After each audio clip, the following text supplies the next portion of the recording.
Yes, I made a big decision. I gave it all to Christ. I just had to get it right. He means so much to me. Now I know why he's testing me. Welcome to the He Loves Me, He Loves Me Not podcast with Barbara Pettis, founder and CEO of Better Place Ministries. Barbara's passion for this cause is driven by her own personal experiences with domestic abuse in both her childhood and as an adult. She is committed to helping others achieve their goals of excellence and has devoted numerous hours to educate and empower individuals that are affected by domestic violence. Her enthusiasm for this cause is infectious, and it represents her personal zeal in life. And now, here's your host, Barbara Pettis. Good evening, good evening. Welcome back to another episode of He Loves Me, He Loves Me Not. I am so grateful that you decided to spend this time with me today. And I know that the information that you're going to receive will be not only a blessing, but informative and jaw-dropping all at the same time. All right. So you guys know that we do a gift giveaway each month. Ladies, you might want to start sharing this podcast because the gift for August is a gift card to Bath and Body Works. And y'all know we like Bath and Body Works. So y'all better start sharing. You have got to share to at least 3 to 5 people. Share this video, this podcast with at least 3 to 5 people so you can get that gift card. I'll keep it for myself. All right. I want you guys to go check out my website, Better Place Ministries. Check the website out. I want you to become my friend on Facebook, Better Place Ministries. Follow us on Instagram. Follow me on Twitter. Go to my YouTube channel, Better Place Ministries, and subscribe. We are trying to build our base, and we need your help to do that. So go ahead and follow us and share what you have learned, because the feedback that I get is that a lot of you have really enjoyed the podcast. So share it with someone else so they can enjoy it as well. Also, when you go to to my website, we're asking you to become a donor. An amount as small as $10 will help. We are a 501c3 nonprofit organization, and we need your help. So we're asking you to become a donor, a monthly donor. And if you just want to do a one-time donation, you can do that as well. Cash App, $B Ministry. I'm going to put it in the feed on Facebook so you can have it if you want to do a one-time donation. But we need your help. A lot of times our shelters are full, and I'll get a call with someone needing a place to stay, a safe place, and I put her in a hotel. So we need your help. Please help us. All right, let me see. What else do I have for you guys before I introduce my guest today? You know, I always say, hashtag together we can make a difference. So we can make a difference. Help us help them. I am her voice until she can find her voice. I am my sister's keeper. So we are asking you to go ahead and help us out. So my guest today is Darlene Green. Darlene is the president and CEO of D Green Sales Solution, LLC, a sales and marketing support company for manufacturers of health and beauty products.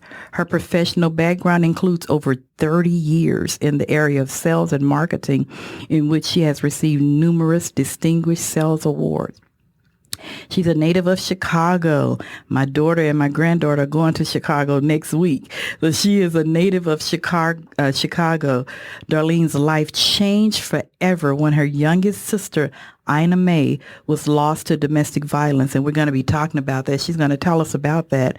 This tragedy prompted her to develop an organization where women in crisis could go to receive help and resources to escape potentially deadly situations. She started the Ina Mae Green Foundation. It is a 501c3 organization, educational resource and information foundation. The foundation objective is to raise awareness about the atrocities of domestic abuse. Darlene is a very passionate speaker and lecturer on the topic of domestic violence and domestic abuse. I am so excited to have her here with us today. She is the author of 2 important domestic violence safety and resources books. When You Live in Fear, How to Get Out of a Relationship That Is Killing You. This book is a resource and information guide for victims of domestic abuse who is trying to leave a dangerous relationship, and blood relatives breaking the cycle, breaking the silence, exposing the ugliness of domestic violence. I cannot wait to hear this true story of her sister. She also does training. She also works with young people, because you guys, it's not just the old folks that's going through abuse. It's young folk that are in school. These teenagers that are in school, they're going through, and they have no clue as to what to do. They have no clue, if they should even say anything, but she educates them on the process. She tells them what to look for. And I'm so excited. Darlene, welcome to He Loves Me, He Loves Me Not. I am so grateful that you're taking the time out to be with us today. Welcome. Hi, Barbara. Thank you for having me. And I appreciate you being patient with me. My husband passed away unexpectedly last month. Yes. And I know I was scheduled to be on earlier, and I really appreciate your patience and allowing me to come back when I had my sea legs, because that's losing a spouse. That's a different kind of tragedy and loss. But thank you. And I am very happy to be here. Oh, absolutely. Yeah. I mean, you could have taken more time if you needed. I've been down that road, so I understand. So I'm so very grateful that, you felt that you were able to be here with us today. I'm so very grateful for that. So we're going to go ahead and dive right in. I want you to tell us about your sister. I want you to tell us about the organization, how and why it came about. Okay. As you said, originally my family and I are from Chicago. But honestly, I didn't understand at the time. My sister was abused in 1990. She was murdered in 1990. But before that, we didn't understand that our family was involved in a cycle that we didn't know we were going through. My grandmother used to say the women in our family were cursed, that we will never, none of us will ever have a happy and healthy relationship with a man. Mm-hmm. And even though that sounds strange to me as a little child, I understood why. When I was 5 years old, my mother's sister, my Aunt Minnie, was murdered by a man she dated for just 30 days. She was breaking up with him. He stalked her until he could get her by herself, kidnapped her, took her to her park, cut her throat. Wow. When I was 8 years old, my cousin Maggie, my mother's first cousin, very close to me as a child. She treated me a lot more like a big sister than a cousin. We were visiting with my aunt at her house when I was 8. And my cousin was in her bedroom breaking up with her boyfriend. He strangled her unconscious, and then he choked her with a pillow. Then he called back to the house and told my Aunt Rose, he said, somebody needs to go upstairs to see about Maggie. There's something wrong with her. He murdered her in a house full of people. So he murdered her and then left the house like he had done nothing. And then called back. Wow. And told my aunt somebody needs to go check on her. Because she was dead. He knew she was dead when he left her because he smothered her. Right. And then in 1990, my sister Ina Mae was murdered by the father of 2 of her children. She had 4 children. This man was the father of her 2 sons. The relationship had been violent. They'd been together like 4 or 5 years, but always violent. Every weekend, it was our family ritual to pick her up and her kids to bring to one of our houses until they both calmed down and she felt that she could go home. But of course, most families would think that in those situations, when she gets tired of dealing with the back and forth, when she gets tired of going through all that drama, she's just going to leave him. And then we can all move on. And she was leaving him. That was her plan for that day. It was her birthday. It's her 30th birthday. And she shared with me at work that she had planned to leave him that weekend, that she had already packed her things that she was going to take with her. When she left, she put them in the closet because we didn't know anything about safety planning, of course, and I didn't know to tell her, don't do that. Right. But long story short, he was a Cook County sheriff in Chicago, Illinois. Illinois, where we live, was in the county of Cook. Mm-hmm. So he was a Cook County sheriff policeman. So he was a trained observer. He had the habit every day of tormenting my sister before she left for work. That's another ploy that we know abusive men do, to have control over you even when they're not with you. Mm-hmm. So he would anger her, upset her before she left for work. So that means most of the day she's going to be thinking about him and the fight they had and why they had it, etc. So normally that behavior would spark an argument between them before she left for work. But on this day, it did. Because in her mind, she was done. Right. There's nothing to fight about. So he was trying to pick a fight with her, and she wasn't buying into it. So he knew something was up because he knew he was abusive. He knew he was violent. He knew he was mean. He knew that it was not an ideal living situation for anyone. So he had to know she wanted to leave. Right. So he suspected the reason she wasn't responding to him was because she was done. And she was. She went out with her friends that evening to celebrate her birthday. When she got home, of course, he picked a fight because he had come home early from work and he searched the house until he found those clothes and the things that she had hidden that she was planning to take with her when she left him. So he went into this tirade about, you're not taking my kids. Who do you think you are? You're not leaving me, my children, leaving here with my children. They got into a very, very violent fight. The reason we know this was because my niece was 10 years old at the time, my oldest niece. So she was able to tell us what went on in the house. And when they started to fight, he was more violent than before. And then we'll come back to that in our discussion about when you're leaving, how dangerous it is. But he was more violent than he had been in the past with her. So she knew that he was off center. So she asked one of the girls, she had two daughters, one was 8, one was 10. The two boys were 1 year old and 3 years old. She told one of the daughters to go downstairs, because they lived in the same building with his family, to get their grandfather, because their father was out of control. He was beating my sister. He hit her in the head with a Coke bottle. He punched her so hard and knocked her into a wall that it cracked the plaster. Wow. To this day, we don't know how she was standing. How was she still standing to defend herself? But she was trying to. And my niece, my oldest niece, the 10-year-old, was helping her mother. More in the way, of course, but in her little mind, she was helping her mother win this fight. So my sister was trying to protect her daughter with one hand and fighting with this man with the other. Wow. So she finally was able to run to the bedroom. He caught her, of course, caught up with her. He grabbed the gun from his chester.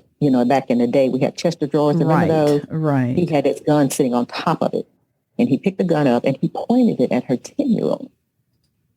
And my sister, again, I'm still trying to understand how she was standing through the fight that my niece described. He said, my sister said to him, don't shoot her, shoot me. Wow. And he did. He shot her in the temple. He told the police and the court and everyone else that it was an accident, that they were fighting over the gun, and it went off. So my sister was about 5'3", maybe 110 pounds.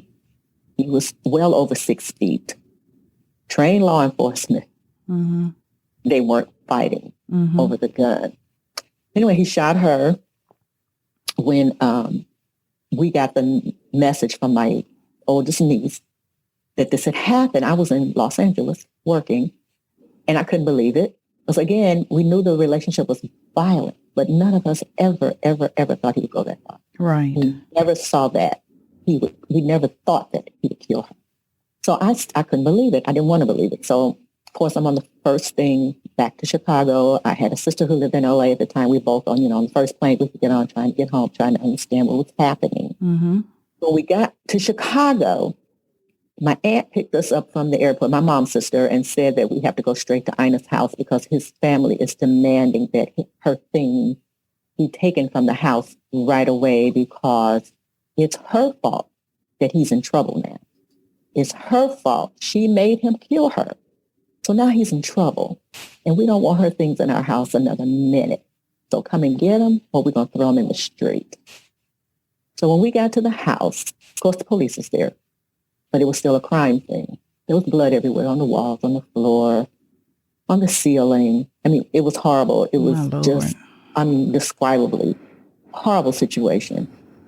The police did not protect us. His family was there and telling us, hurry and get her SHIT out of here. She's the reason he's in trouble. She was trouble from the beginning. We told him. So we're all volatile, of course. Right. We're looking at the police department like, how are you letting them do this to us? What's going on right now? So it was bad. It was so bad. We were moving fast, trying to get her things, trying to get out of there before something else bad happened, because it was a really very bad situation. So wait a minute. I don't mean to interrupt you, but wait a minute. So the family was defending him. Mm-hmm. He had just murdered your sister. The family is defending him. And because I guess he was a police officer, the police were doing nothing to assist you guys in what needed to be done. Absolutely. Wow. Absolutely. And of course, we were all getting into arguments with their family because they're taunting us. And, we're back. And this is in my mind, I'm thinking, how does the police not know that this is a very highly volatile situation? Yes. How are they allowing them to be here? And I think one of us did ask them, why it's their house? We can't keep them out. Wow. So it was bad. And we were getting into arguments, and it was horrible. So, of course, we got out of there as fast as we could. By the time we got to court, he had succeeded in convincing the judge, the court, everyone, that the situation was an accident, that he didn't mean to kill her. He beat her up and murdered her by accident. So he got 12 months. Second degree involuntary manslaughter. He got 12 months. 12 months. For murder. For beating her and murdering her. 12 months. That's how much time he spent in jail. So what really got my blood boiling, not that this wasn't enough because it was a lot. At the time, living in Chicago, I was dating a musician, and we had just come from one of his gigs. So it was like midnight, 1 o'clock in the morning, maybe, in Chicago. So we pull up at a red light.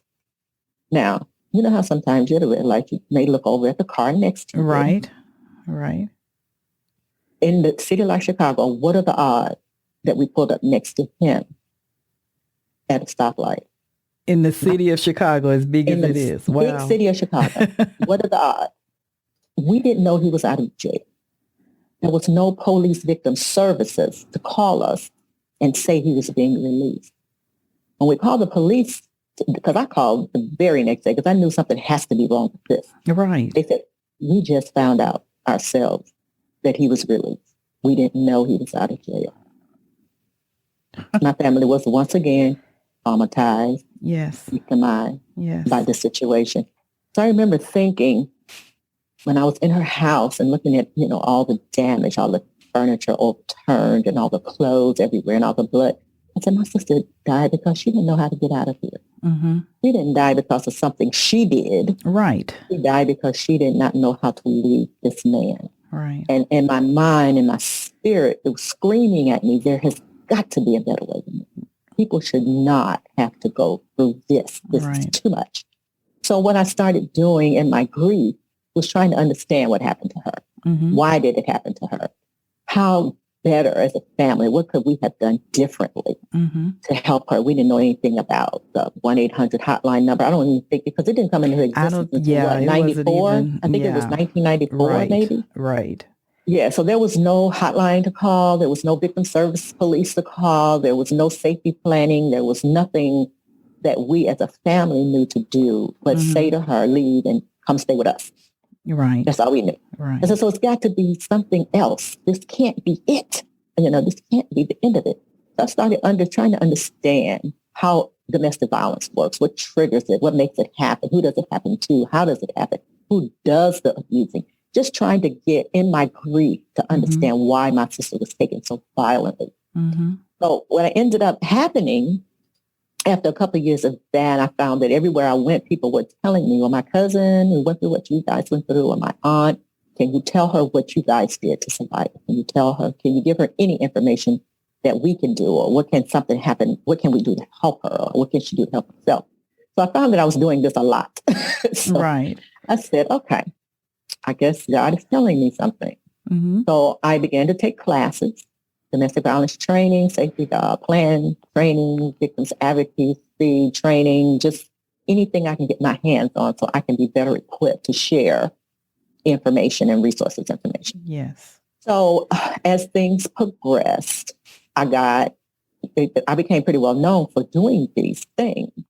And I started partnering with different agencies and being on different community service groups. Mm-hmm. And to the point where, God basically said, okay, it's time. You put your website up, get this going, because this is what I need you to do. So I did that same day. I got that message. I started a website. We applied for our 501c, everything. Of course, when God is in it, everything happens fast. Yes. It happens fast. And, and I'm thinking, Lord, well, who am I? How can I help these women? Why would they listen to me? He said they will listen to you because you are like them. Yeah. Yeah. You know what they feel, what they're going through. And to make sure I had all the right emotions and information involved, I ended up in a violent marriage. How did this happen after what just happened to my sister? But I did. My husband was financially abusive, physically abusive, emotionally abusive, spiritually abusive. He used to use the Bible against me. Yes. Yeah. It was crazy. I kept thinking, how did I land here? Yeah. What am I doing here? Right. Right. So, and we tell people all the time, when a man is going to be mean to you, he's not going to tell you when you meet him.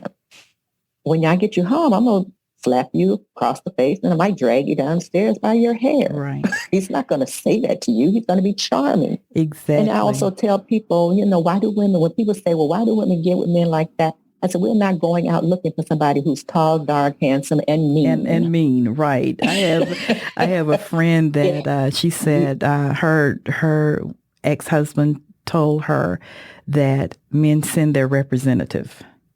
So they send who they want you to see. You're not going to see that real person until you're deep in it,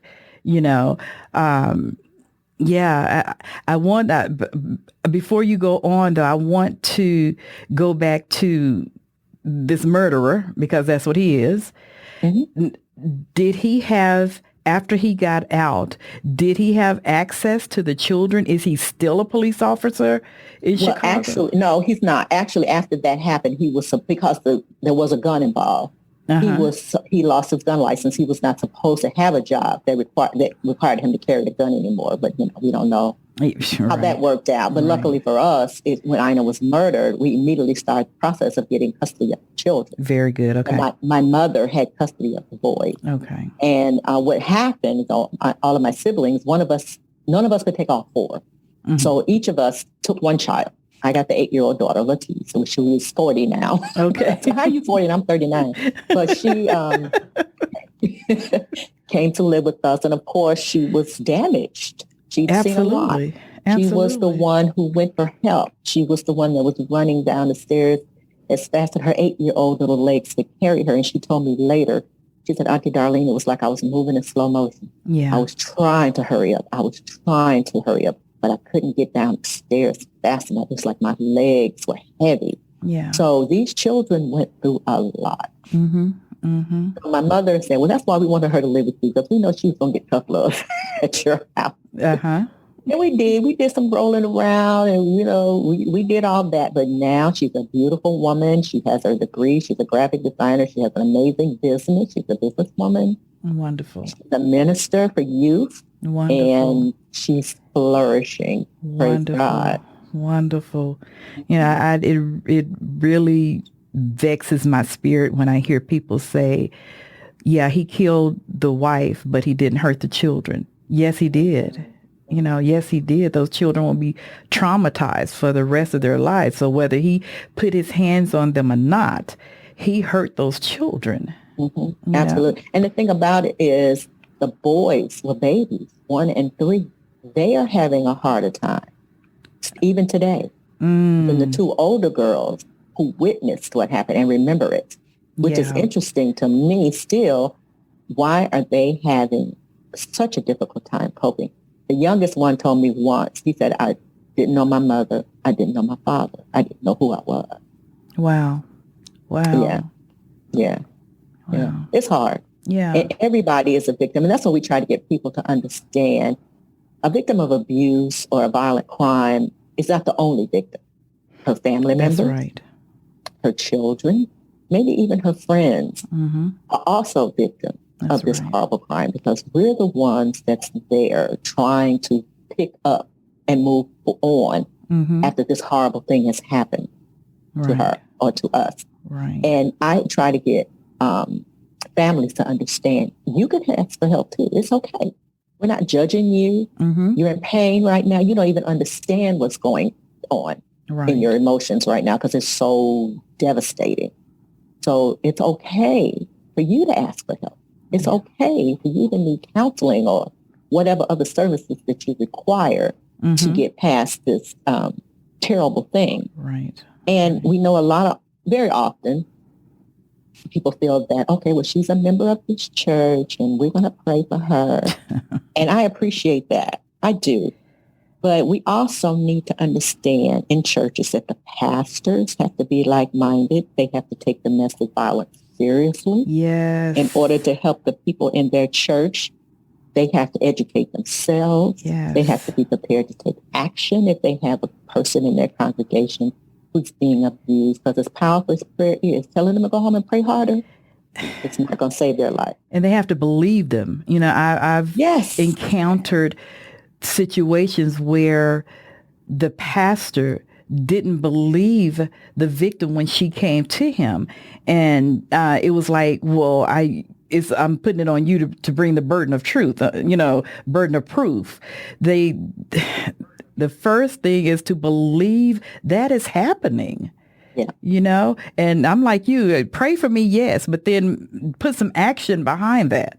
Absolutely. And hold that, maybe they don't want to say anything because the person is an elder or deacon or, the assistant pastor or whatever. But man, hold that person accountable, because we know, you and I know that when a victim is preparing or wanting to leave, that's the most dangerous time. Absolutely. Yeah. And that was my point about my family. That's why I named my book Blood Relatives, because in addition to all being blood related, they were all leaving the relationships they were in when they were murdered. Yes. And of course, we know the FBI says a woman has a 75% chance of being murdered when she tries to leave. That's the most dangerous time.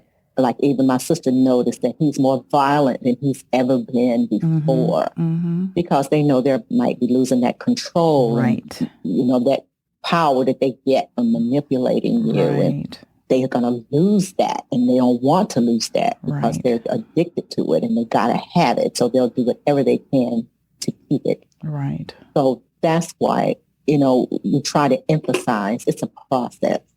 Of course, you want people to say, okay, well, I'm just leaving because I'm tired of this. And if it could be that simple, Barbara, if it were only that simple. Exactly. And it irritates me when I hear people say, well, why doesn't she just leave? I'm like, are you serious right now? Oh, girl, people who should know better still say that. Yes. And it's not that simple. It doesn't even matter if it's a financial thing. It doesn't, because when I was in my marriage, I had what my grandmother used to say was a good job. I had the financial resources to leave, but I didn't have the emotional resources. Yes. I didn't know what to do next. I didn't know how to get my mind right to just walk away from my home and everything in it. But eventually, that's what I ended up doing. But, it took me a minute to get there. Right. That, okay, this is not worth it. Right. I don't want to do this anymore. Out of here, because my mind and my spirit told me, if you don't leave, it's going to kill you. And your mother will be burying yet another daughter to this crime. Right. Right. And I didn't have to feel that but once. Yeah. I was out of there. Yeah. But it is very, very difficult. It's difficult to give up if your husband is one who is prosperous. It's difficult to walk away if he's a leader in the community. Yes. It's difficult to walk away if you have 5 children and you've been a housewife for the last 20 years. But you can. Yes, you can. And there's help for you. Yes. There's so much more help today than ever before. Right, right. Because, when we were growing up, our praise God, my grandmother was not a victim of abuse, but though the grandmothers back then, they just stayed, they just stayed in it and did what they had to do. But that's not the reality for us now.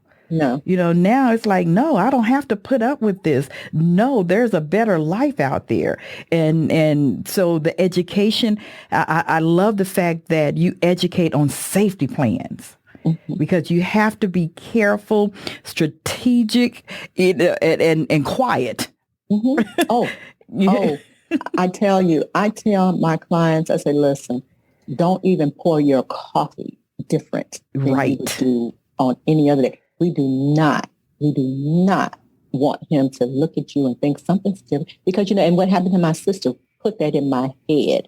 Don't change anything about your normal behavior, because we don't want him wondering, why are you reacting this way? Why is she not pouring her coffee with her right hand today instead of her left? Yes. What's going on?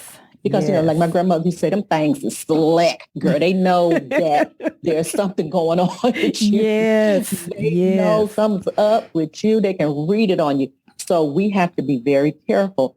And, I got to tell my ladies, if you are going to leave to go to work, if that's your way out of that door that day, and your children are at school, don't go back. Don't pack a bag. Don't pack anything. Don't even take a toothbrush. Right. You just go to work with whatever you usually go to work with, your purse, your briefcase, whatever, and don't go back. Right. Go pick up your children from school. Let the school know before you get there. Let the police in the neighborhood close to the school know what's going on before you get there.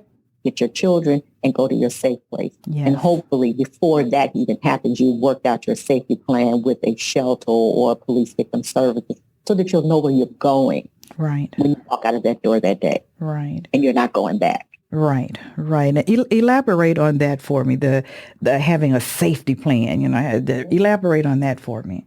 Okay. A safety plan is like a blueprint. It maps out where you're going to go when you leave, when you're going to go, how you're going to go, how you're going to sustain yourself when you get there. If you're working, will your boss understand if I miss today because I'm moving into a shelter? Or if you're not employed, have you been able to save enough money here and there so that you can leave? Or do you know someone you can borrow money from? If you don't drive, do you know someone who can give you a ride where you need to go? How are you going to sustain yourself while you're there? Your kid, how are you going to explain this to them? I often tell victims, wait till you're gone before you tell kids. Yes. Wait till you're out the door before you tell them what's going on. This is what's happening. We're not going home to see daddy because things have changed. So, and your plan might include your place of employment, your family, your friends, your church, maybe even your neighbors might have to be all a part of this plan to help you get out of that house safely. And when I say include your neighbors, I'm not saying put your neighbors in danger. Say to them, okay, if I have the porch light on in daytime, call 911. If, you see me close the blinds in the afternoon and they've been open, or if they've been open and I close them, that means just call 911 for me. That's all I need you to do. Yes. Because it is a group effort. It's very difficult for her to be able to do all of this alone. Get a prepaid cell phone. Throw your cell phone that he could track in the trash. Get you a prepaid cell phone and keep that in your purse or in your desk at work, or if you go to the gym in your locker, because you don't want him to find these things as you are planning your escape. Yes. And girls, don't be confused. That's what it is. It's an escape. Yes, it is. Yes, it is. And you're trying to escape with your life. Yes, it is. So if you can count on your church to give you sanctuary or help you get a hotel until you're on your feet, right, that would be ideal. We're actually trying to get a lot of churches involved in domestic violence support. But, the church can buy a house. If the church has a third floor that you can put beds in, make it to an emergency sanctuary for your congregants. Let's talk about how to do that. Right. Yeah, it's an effort that everybody needs to be a part of, because as you said earlier, it affects everybody, not just that victim or her children. It affects everybody. That victim's job, as you said, the friends, if she's a church member, it affects the church. It affects us all, and education is so key. It is so key, and it's so vital. A lot of people don't want to get involved, and I get it, because it can be a dangerous situation. I get it, but you can get involved anonymously. Exactly. You can get involved. I'm that. I've said it before. I don't know who my guest was at the time, but I'm that vigilante that will come get you. I mean, if I see something strange on the street, but that's just us. Yes. But what I like to tell people, if you hear a fight, if this couple who lives above you in the apartment fight all the time, you hear her screaming and you hear her crying and you hear things breaking. If you call 911, they're not going to tell the police you're the one who called. That's right. So you can save her life. It takes 3 seconds to dial 911. That's right. And in 3 seconds, you could save this woman's life, and maybe even the life of her children. Right. That's right. I told one story a few weeks ago about how I followed a guy that was in a car beating I don't know if it was his girlfriend or his wife, but then there was another incident. I was at Walmart by my house, and it was this guy and girl. They were out by his car talking, her car, whoever's car, but the conversation got loud. And I stayed in my car, and I'm thinking, okay, I'm going to ram the car, pin him between the car. I'm working all this out in my head. I'm like, okay, if he moves wrong, I'm going to get him. I'm going to get him, because that's just me. I don't advise everybody to do that, but that's me. That's my way. I'm going to get involved. So if you're going to take her out, guess what? You got a fight on your hand, because I'm going to be right there, But there are ways, because like you said, call 911. If you don't do anything else, you can do that. You can dial a number. You can do that. Yeah. You don't even have to tell them who you are. Right. Just tell them where you are, so they'll know what the fight is. Exactly. But, you can do it anonymously, and just don't live with the fact that you listen to this woman get beaten every night, and don't say, "Oh my God, I hope they don't fight again tonight. I don't feel like hearing it." Yeah, or God forbid he kills her and go, "Oh, I should have called the police." Yes. I should have done something. Absolutely. I don't like shoulda, woulda, couldas. And that's a simple thing. That's a simple thing. Mm-hmm. Dial 911. We've got to get out of our head that it's not my business to get involved in other people's affairs, but the affairs you shouldn't be getting involved with, giving bad advice. Yes. You do that. Yes. So if you could save a life, how about just picking up the phone? Right. That's all. Right. I want you to talk about, I know you do stuff for young men and young women. You do training. Talk a little bit about that, what you do. Well, we do teen dating violence awareness training. And it's to help young women, especially girls in high school who want to have designer purses at any cost, or the newest phone at any cost, or the most popular boy in school at any cost. And what we help them to understand is unhealthy relationship behavior. Yes. If he treats you this way, if he talks to you this way, if you're feeling afraid of him or controlled by him, if you don't think you can say no to him, I'm not going with you, I'm going to hang out with my friends. If you're afraid to do that, this is your inside, your spirit telling you there's something wrong with this relationship, and you should probably not be in it. But when we're young, every relationship is the love of our life. This is the one, every single one. So we don't understand that there's something wrong with this. I shouldn't be uncomfortable. I shouldn't be afraid.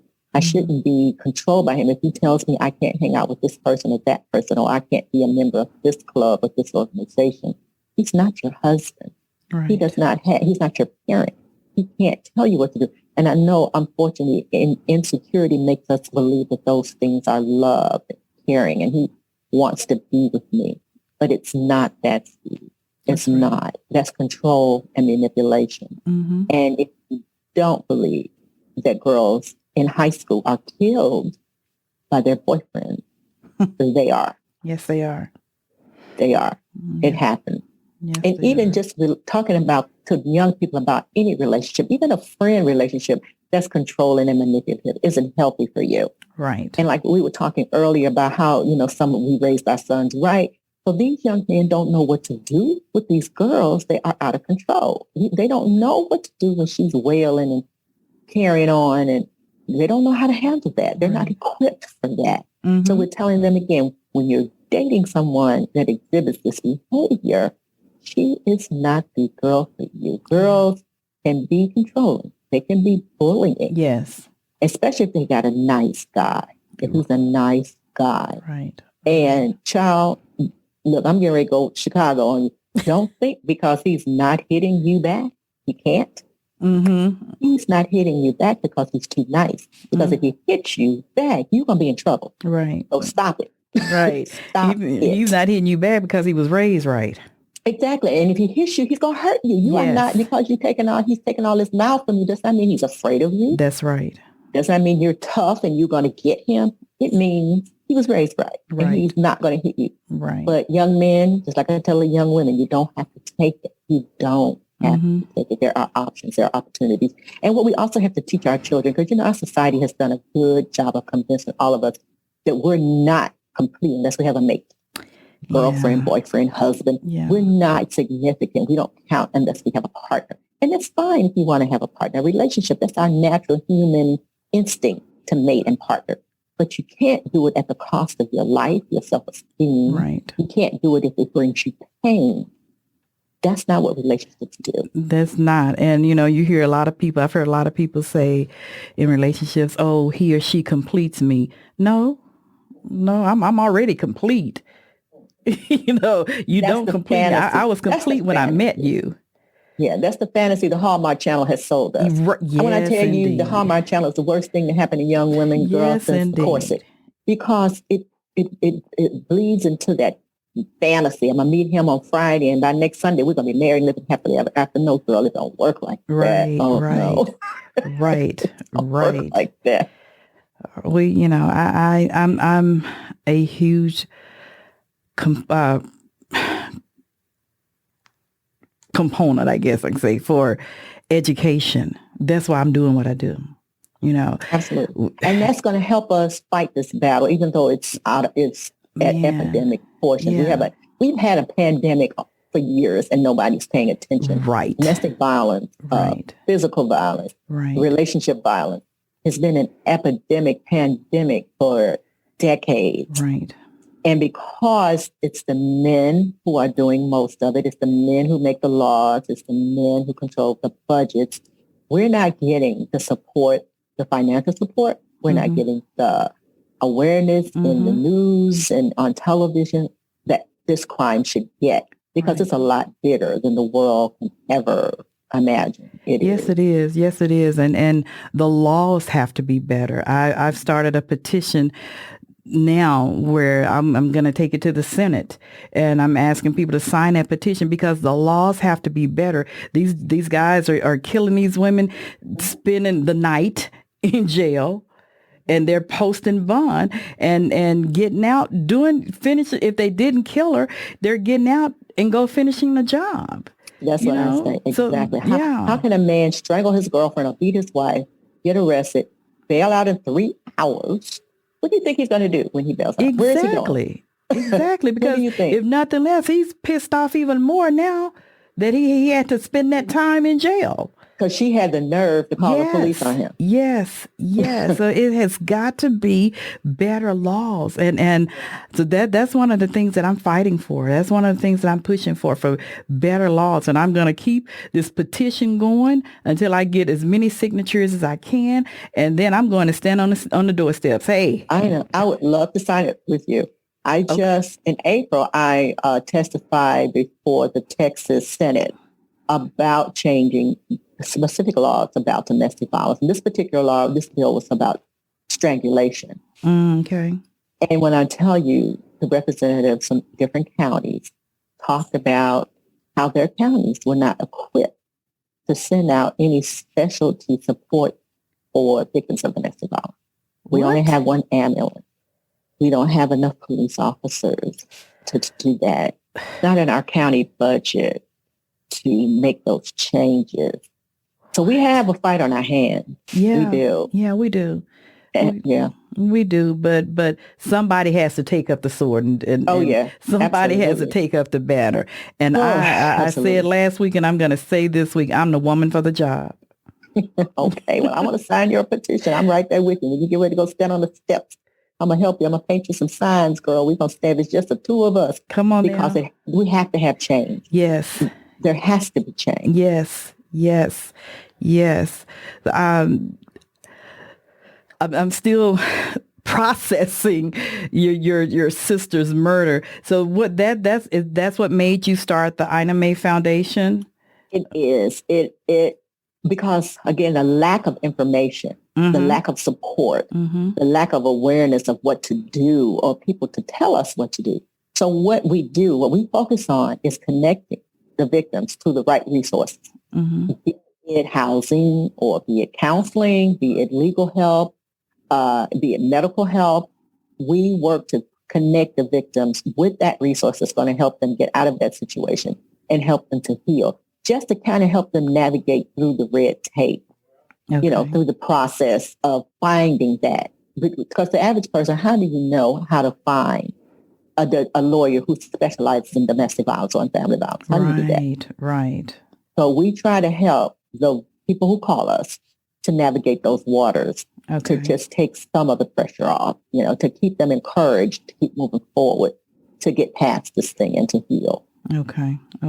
I love that.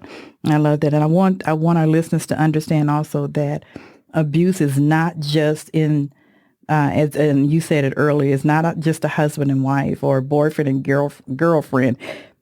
You can have friends that can be abusive. And if you find that you are in an unhealthy friendship, the best thing to do is get out. Get out of it. I'm looking at a comment on Facebook because we're Facebook Live, and Nicole, you're right. Bullies can be male or female. So you have to decide: do I want to stay in a friendship with this person that makes me feel bad about myself, or makes me uncomfortable?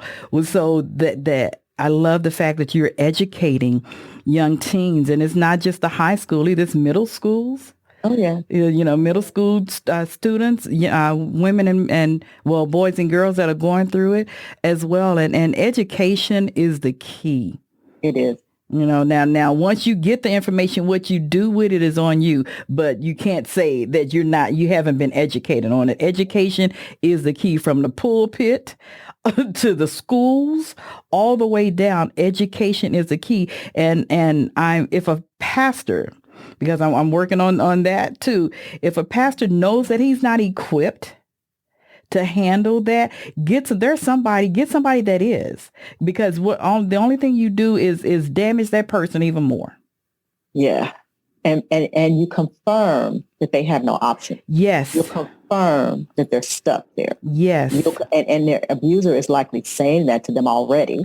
Right. Where are you going to go? Right. Nobody's going to help you. Why are they going to help you? Right. Who are you? Exactly. So that's confirmed. If the pastor, which is always someone the congregation looks up to, is telling you you're not in trouble, the problem is with you. You need to change your behavior. You need to pray harder. You need to keep the house cleaner. You need to stop talking back. You need to do these things, and then maybe he won't act that way. So it's all on you. We're going to re-victimize the victim. It's your fault. Yes. Like this guy's family did my sister. It's her fault he killed her. Right. I was looking at, when I was reading over your bio as well, I saw where you do education on how to recognize domestic violence in your congregation. Because actually, it's not that hard to see. We just want the people in charge to recognize it. Yes. We want them to talk about it. We want them to bring it up. Yes. Make sure that your people in your church know that you're not going to judge me, Pastor, if I come to you and tell you this is what's going on in my household. This is what my husband is doing to me. And in the same token, the pastor, the church leaders have to educate themselves about this crime. If they are serious about helping the people in their church, if they're serious about wanting to make a difference. And it's a small thing that you can do. Right. If you don't have a domestic violence a ministry, you got many, many funds. You got all these different funds we contribute to for the church. It's got to be someplace that can pay for a hotel for one night until this woman can figure out her next move. Right. And not tell the husband because he's a deacon where she is. Because does being a deacon trump being a good person? Does being a deacon trump being a responsible husband and father who's physically abusing his wife or children? Even if it's verbal. Even his verbal abuse. When I used to tell my husband, when my husband used to say mean things to me, it felt like a slap. Right. It would hit you because they know you, so they know where to hit you. They know what to say to get that gut punch in. Right. So even if he's not hitting her, Pastor, don't think it's not abuse now. It's not physical. Exactly. Outside scars. Now, I have one for you. Now, what do you do when it's the pastor that's being abusive? I've seen that. Leave that church. Leave that church. Yeah, I've actually seen that. Yeah, where the pastor is the one that is abusive, and the wife is sitting there just sad. You know, she's putting his mask on, and I've got to go to church, and can't let people know that what he just did to me, or even sometimes it's not physical, it's emotional, and or verbal. But I've got to put this face on because he's the pastor, and I can't let people know what the pastor is doing, Right. But and nobody's going to believe me. But see, here's the thing: nobody may believe you, but you know, right? You know. Right. So you don't have to wait for somebody to believe you to make a move. If you know this is wrong, because he's the pastor, doesn't make it okay. Exactly. Because he's a man of power, or the society says substance, doesn't make what he's doing okay. Exactly. It's not good. It's wrong. Exactly. You're leading a bad example for your daughters. Yes. If you continue to stay and take this, because now they believe in order to have a prosperous husband or a husband who's in the community, a community leader, if he's mean, in order to be in that relationship, I've got to just be quiet about anything that's going on in my house that is not comfortable for me. Because I can't say anything, because that's what my mom did. Yeah. She never complained about it. She never left him. Yeah. So, but it's not okay. But the thing is, the churches are the hardest nut to crack. Yes, they are. When I tell you they have just cocooned in. Yeah. They don't know how to fix the problem. Yes. So they ignore the problem. Which doesn't help the people in their congregation who's going through these things. They're in pain. They're sitting in church every Sunday and are in pain and don't know how to ask for help, or are afraid to ask for help. Right. And that's something else that has to change. It has to. And it has to change immediately. It has to. We are coming up. This time goes by so fast. It just frustrates me. We are coming up on the hour. So what I want to do, Darlene, is I want to give you some closing remarks. Tell them about your books and whatever closing remarks you have. I want to give you that time to do that. Okay. The church burns in my mind. We grew up as Southern Baptists, and all of our faith was in what was going on in the church. And I want women to know God loves you. Yes. He did not plan for you to be in a relationship that causes you pain and fear. Certainly in his image, there are no black eyes and bruises. And God is love. God says, I must love people without condition as God loved me by sending Jesus. You ladies have a right to be happy. You have a right to be safe in your own home. Nothing or no one is worth your life. Never be too ashamed to save your own life or the life of one of your babies. Never be too embarrassed to save your own life. Yes. Yes. Thank you, Darlene. And ladies, this is coming from someone who had how many ladies in your family be murdered? Three women murdered at the hands of a husband or boyfriend. So listen, if you know someone that is in a domestic violence, whether it's physical, verbal, emotional, spiritual, sexual, whatever, if it's a domestic violence situation, let somebody know. If you can't do anything then other than dial 911, let someone know. There are many sources of help. We have the National Domestic Violence Hotline. My desire, as the reason that I do this, again, is to educate everybody, men, women, children, everybody, to educate them on this epidemic that is killing our women and our children and some men. It's killing them. Oh, My desire is to own a couple of safe houses. I really want to have a safe house to house women in. That is my goal. A lot of people that have read my book or have heard me speak or do workshops, they know that my grandparents' home was my safe place. It was my safe place. And so when I get a house, it's going to be named after my grandmother, Gladys House. And I am determined. I'm telling you, if I had a van, I would go pick up. The day they call, man, that van would be packed. You hear me? It would be packed. I am determined to get a safe house to house these women. And if anybody's listening and you have some property or a house that you want to donate to Better Place Ministries, reach out. You reach get the house, out. I'm going to help you get some furniture. Come on now. Reach out, because we are serious about this thing. Serious. I am a survivor, and this is what I was called to do. So my ultimate goal is to be able to place these women in safety, get them the education that they need, get them the resources that they need, help them through the healing process, and let them know that there is life after abuse. Absolutely. I am living proof of that. So am I. I met my wonderful husband, the one that just passed, wonderful man. So you can't say I'll never fall in love again, or my grandmother was wrong about the curse, because my husband was an amazing, loving, caring, supportive man. Yeah. And so there is life, relationships after abuse. Absolutely there is. Yes, girl, I don't know if I want to fall in love again. I think I'm good right now. I don't think I want to do that. I understand.